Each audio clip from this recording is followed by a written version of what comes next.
gentlemen, this is Vince Miller. Thank you so much for joining me for this devotional. Today we're in Galatians chapter 6. We're finishing off the book. Don't forget, if you got a favorite Old Testament book that you want me to read, except Joe, just let me know in the comments below. I'm just going to tally the votes, see where we end up, and then I'll end up doing that book. So throw a lot of votes in there for me, will you? With that, let's dive into our text for today. It's Galatians chapter 6, verse 13. It reads this way: for even those who are circumcised, that's the legalists, do not themselves keep the law, but they desire to have you circumcised so that they may boast in your flesh.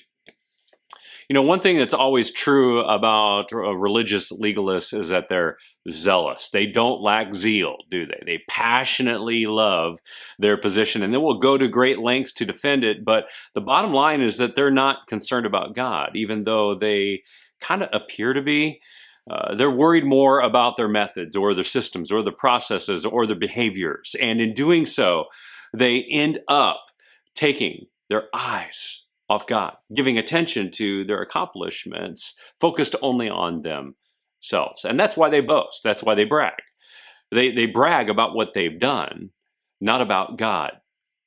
Now, I'm sure that most of us kind of understand this, right? But let's remember, in this situation here, Paul is speaking about a movement that has actually infiltrated the church.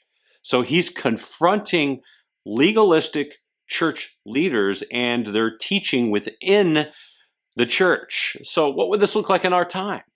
Well, in our time, Paul might say to our churches that if we spend a little bit too much time bragging about what we get done within our church, then we might have a problem. So if your church and its leaders celebrate its vision, the band and the mission and the activities a little bit too much, your church might have a problem with legalism. Or if attendees within your church talk only about the pastor and the teaching and the music and the style, then you yourself might tip toward this legalism, and your church too might have a problem. And guess what?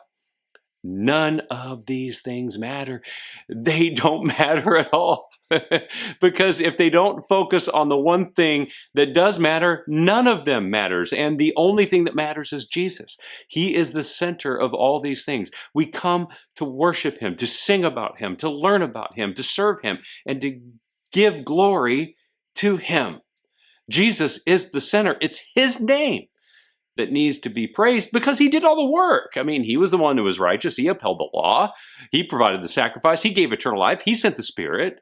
There is no one or no thing that could ever do what he did. If we could do what he did, then we would have done it, but we couldn't, so we didn't. What did I just say there? So, fellas, don't worship processes, programs, people, or pastors. Just worship Jesus. He's the only one who is worth it and worthy of it. Praise his name in your church. And take some time even today to turn your focus from everything else but the one thing that matters, Jesus. Hope this has blessed you today. If it has, share it with someone else. Don't forget, leave me a comment below on which book of the Old Testament you'd like to study next. And with that, I'll see you right back here again tomorrow.